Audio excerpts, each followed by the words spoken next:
마태복음 21장 17절부터 22절까지입니다. 신약성경 35쪽입니다. 이 기록된 계시의 말씀을 살아계신 하나님의 음성으로 들으시기 바랍니다. 모두 경건한 마음으로 일어나서 이 말씀을 받겠습니다. 그들을 떠나 성 밖으로 베다니에 가서 거기서 유하시니라. 이른 아침에 성으로 들어오실 때에 시장하신지라. 길가에서 한 무화과 나무를 보시고 그리로 가사 잎사귀 밖에 아무것도 찾지 못하시고 나무에게 이르시되 이제부터 영원토록 내가 열매를 맺지 못하리라 하시니 무화과 나무가 곧 마른지라. 제자들이 보고 이상히 여겨 이르되 무화과 나무가 어찌하여 곧 말랐나이까. 예수께서 대답하여 이르시되 내가 진실로 너희에게 이르노니 만일 너희가 믿음이 있고 의심하지 아니하면 이 무화과 나무에게 된 이런 일만 할 뿐 아니라 이 산더러 들려 바다에 던져지라 하여도 될 것이요 너희가 기도할 때 무엇이든지 믿고 구하는 것은 다 받으리라 하시니라. 이것은 하나님의 말씀입니다. 아멘.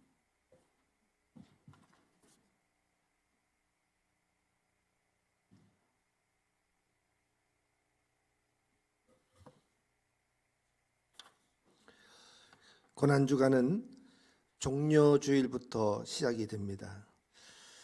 예수님은 어린 아기를 타고 예루살렘에 들어가셨습니다. 수많은 군중이 길에 나와 환호하며 예수님을 맞았습니다. 이때 호시아나 외치면서 종려나무 가지를 흔들었습니다. 그래서 종려주일이라고 합니다. 호시아나는 지금 구원하소서 그런 뜻입니다. 만세 만세하는 그런 용어로 쓰이고 있습니다. 예수님은 곧바로 성전부터 가셨습니다. 이것은 군중의 기대와는 달랐습니다. 정치적인 메시아라면 빌라도의 관정이나 헤롯 궁전으로 가셔야 합니다. 쳐들어가는 거죠. 이스라엘을 식민 지배로부터 해방해 주어야 하는 것입니다. 그런데 예수님이 어린 나귀를 탈 때부터 낌새가 이상했습니다. 말을 탔다면 군사를 이끄는 장군이라는 뜻입니다. 나귀를, 그것도 어린 나귀를 탔으니까 이것은 구테타로가 아니고 평화로 이룬다, 그런 의미로 예수님은 나귀를 타신 거죠. 예수님은 성전에서 환전상들과 재물을 파는 상인들을 내쫓으셨습니다. 사실 환전상과 재물을 파는 상인이 필요합니다. 당시의 통용된 화폐는 로마 황제 얼굴이 그려진 로마 동전이었습니다. 이 동전은 성전에서는 사용하지 못합니다. 성전에서는 세켈이라는 동전으로 드려야 합니다. 그래서 로마 동전을 세켈로 바꾸는 환전상이 있어야만 했습니다. 먼 길을 걸어서 오는 순례객들도 예루살렘 근처에 와서 재물을 사야 했습니다. 문제는 이 환전상과 재물을 파는 상인들이 성전 뜰까지 침범한 것입니다. 성전은 구역이 있습니다. 처음에 들어가면 이방인의 뜰이 있어요. 이 뜰에서 더 들어가면 여인들의 뜰이 나옵니다. 유대인 여자가 들어가는 곳이죠. 여기까지가 바깥뜰이고 여기서 더 들어가면 또 안뜰이 나오는데 여기를 이스라엘의 뜰 또는 유대인의 뜰이라고 불렀습니다. 유대인의 남자가 들어갈 수 있는 곳입니다. 더 들어가면 제사장의 뜰이 있습니다. 환전상과 재물 상인들이 이 이방인의 뜰까지 침범했습니다. 이방인의 뜰은 하나님께 기도하려고 하는 이방인들을 위한 공간입니다. 그런데 이곳을 장터로 만들었습니다. 이방인들이 기도하는 공간을 뺏은 것이죠. 예수님은 내 집은 만민이 기도하는 곳이다 라고 하면서 채찍을 드셨습니다. 환전상의 좌판과 비둘기 파는 상인들의 의자를 둘러 엎으셨습니다. 예수님은 거룩한 성전을 강도의 소굴로 만들었다며 분개하셨습니다. 한바탕 소동 후에 예수님은 그곳에서 맹인과 저는 자들을 고쳐주셨습니다. 사람들은 예수님의 권세에 눌려서 눈치만 봤습니다. 예수님은 성 밖 베다니 마을에 가서 쉬셨습니다. 이제 그 다음 날은 월요일입니다. 이른 아침에 예수님은 다시 예루살렘으로 가셨습니다. 성에 들어가면서 길가에서 한 무화과 나무를 보셨습니다. 마침 시장하셨기에 무화과 나무 열매를 기대하고 가까이 가셨습니다. 하지만 잎사귀밖에 없었습니다. 예수님은 느닷없이 이 무화과 나무를 저주하셨습니다. 이제로부터 영원토록 내가 열매를 맺지 못하리라. 이 저주로 무화과 나무가 곧 말랐습니다. 이 장면은 평소 예수님답지 않습니다. 마가복음은 무화과 나무가 열매를 맺을 철이 아니라고 했습니다. 무화과 나무 열매는 늦여름에 수확을 합니다. 이때가 초봄입니다. 그러니까 아직 무화과 열매를 맺을 때가 아닌 게죠. 그런데 왜 예수님이 무리하게 이 무화과 나무를 저주하셨을까요? 무화과 나무로서는 매우 억울할 일입니다. 잘못도 없는데 예수님이 홧김에 봉변을 당한 꼴입니다. 하지만 이스라엘의 무화과 나무도 보면 봄에도 열매가 있습니다. 봄에 열리는 이 무화과 열매를 파게라고 합니다. 이 파게는 작고 덜 익어서 맛이 없습니다. 겨울에 우기가 끝나고 곧바로 맺힌 열매라서 그대로 엽록소의 맛이 납니다. 그래서 떫고 맛이 없어요.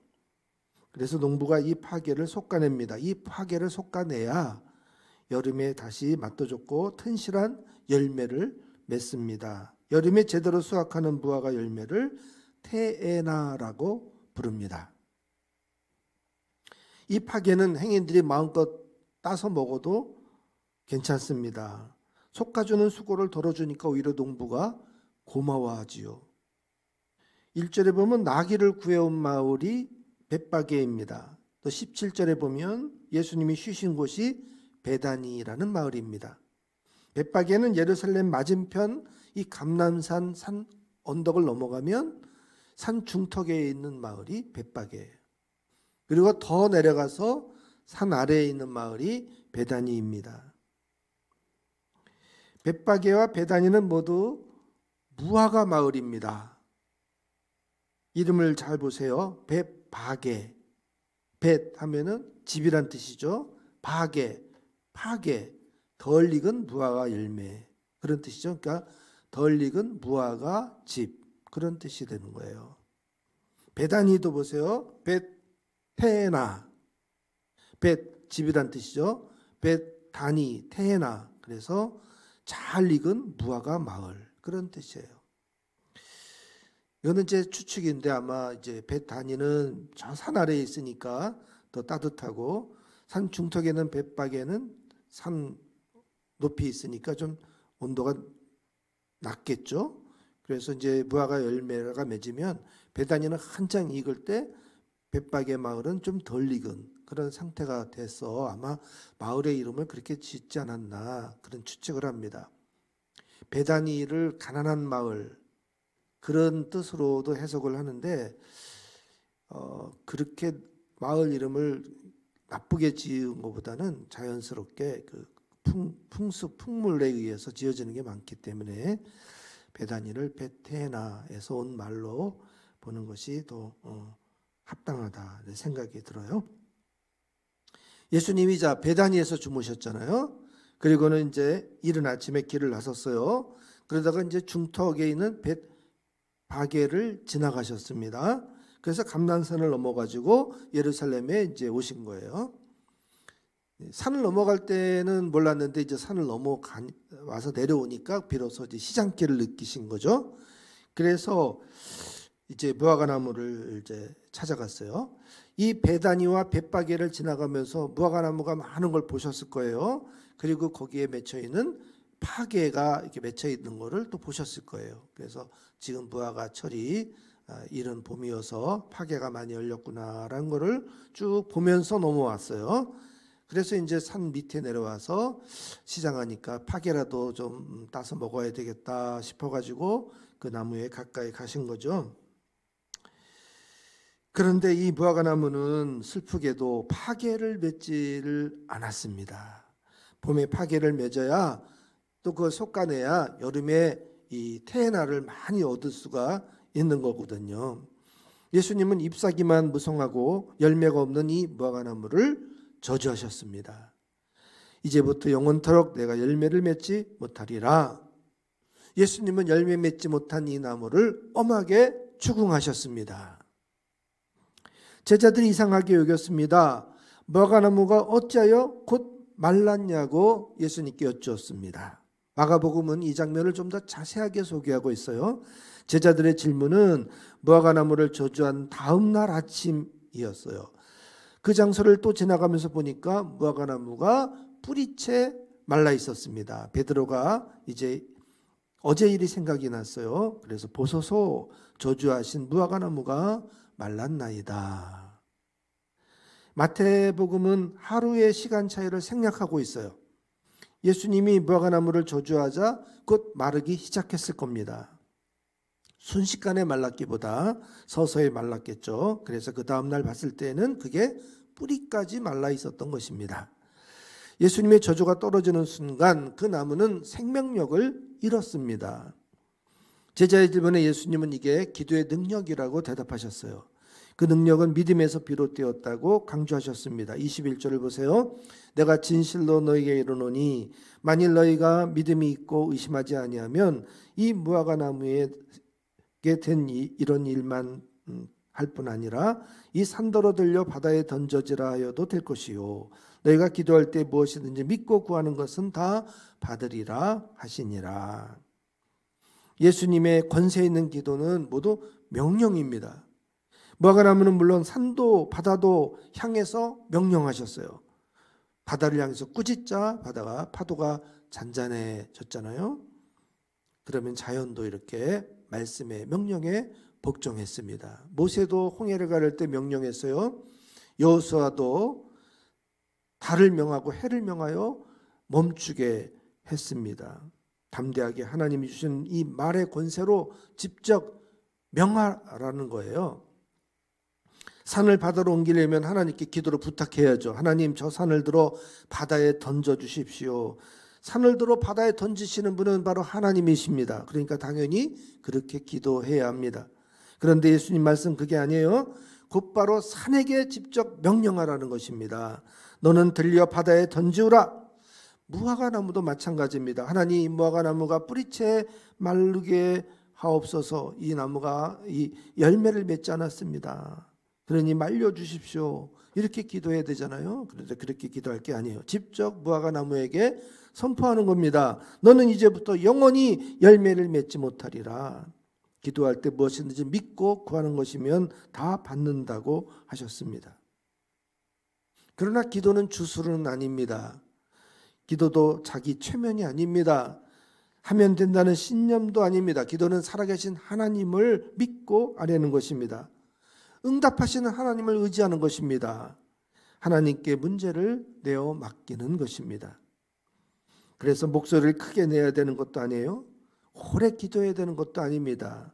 횟수를 채우는 것도 아닙니다. 무슨 특별한 비법이 있는 것도 아니에요. 기도는 그저 하나님을 향한 믿음이면 됩니다. 미국의 켄터키주 오순절교파의 제이미 쿠츠라는 목사님이 뱀을 아주 잘 다뤘습니다. 손으로 막 만지면서 독사도 뭐 마음대로 주물럭거리면서 핸들링을 했어요. 내셔널 지오그래픽에도 출연해가지고 아주 능숙하게 손으로 뱀을 다루는 모습을 보여주기도 했습니다. 그는 마가복음 16장 18절에 뱀을 집어올리며 어떤 독을 마실지라도 해를 입지 않는다는 이 말씀을 문자 그대로 믿었습니다. 그러다가 2014년 2월 15일 독사를 다루다가 그만 물리고 말았습니다. 구급차가 출동했지만 믿음으로 낫겠다며 치료를 거부했습니다. 그리고 1시간 후에 사망했습니다.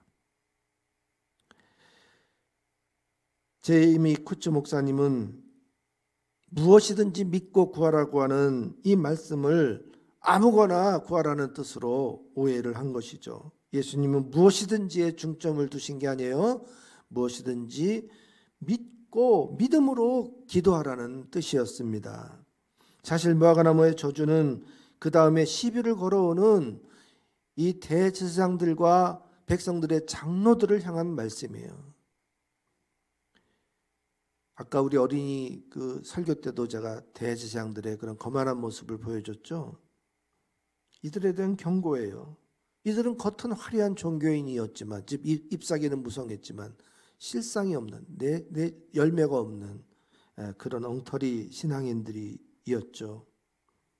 모든 나무가 그렇지만 이제 무화과나무가 이제 봄이 되면요 뿌리에서 겨울에 이제 비가 많이 내렸으니까 그 뿌리가 그 물을 머금고 있다가 이제 그 마른 가지에 물을 뿜어 올려줍니다. 그러면은 이 가지에 순이 나와요. 잎사귀가 무성하게 피어납니다. 그리고 이제 꽃이 피고 그거 이제 수분이 되면 이제 그 다음에 열매가 맺혀지죠. 이 잎사귀는요, 그 햇빛을 받아가지고 탄소 동화 작용을 해요. 그래서 이 광합성 작용이라고도 하죠. 그러면 거기서 이제 영양분을 만들어가지고 열매로 보내서 이제 열매가 이제 맺히게, 열매에는 씨가 있잖아요.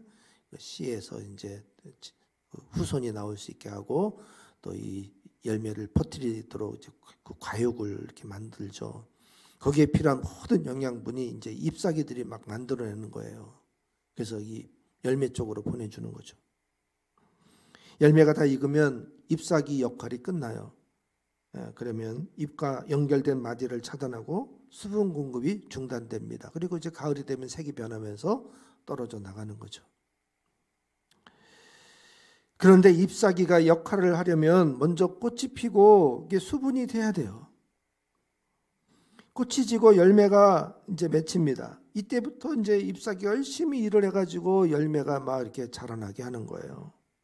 만약에 열매가 없다면 잎사귀가 아무리 무성하게 달려 있어도 일해놔도 가져갈 데가 없는 거예요. 받아줄 열매가 없으면 소용이 없는 거예요. 중요한 것은 주님이 우리에게 바로 그 열매를 찾으신다는 거죠. 여러분, 우리 신앙에 잎사귀는 무성하게 있어요. 예배를 열심히 드리고 기도하고 성경 읽고 공부합니다. 또 큐티도 하고 봉사도 합니다. 또 적지 않은 물질도 하나님께 드려요. 이런 건 다 잎사귀예요. 신앙의 열매는 따로 있어요. 열매가 뭐예요? 나와 똑같은 크리스찬을 만들어 세우는 것이 그게 열매잖아요. 열매의 역할이 뭐예요? 나의 분신을 만드는 건데 신앙의 열매는 나 같은 신앙인을 또 만드는 거. 그게 신앙의 열매잖아요. 그 바로 전도하는 거죠. 이 열매가 여러분에게 지금 있습니까? 이 열매가 있어야 됩니다. 평생 하나만 맺는 그런 나무가 뭐 평생 한 번만 맺나요? 해마다 계속 열매를 만들어내잖아요. 또 나무마다 열매를 주렁주렁 매달잖아요. 그와 같이 우리가 열심히 전도해서 많은 영혼들을 우리가 구원해내게 해야 됩니다. 여러분, 이번 부활절 4월 9일 날이죠.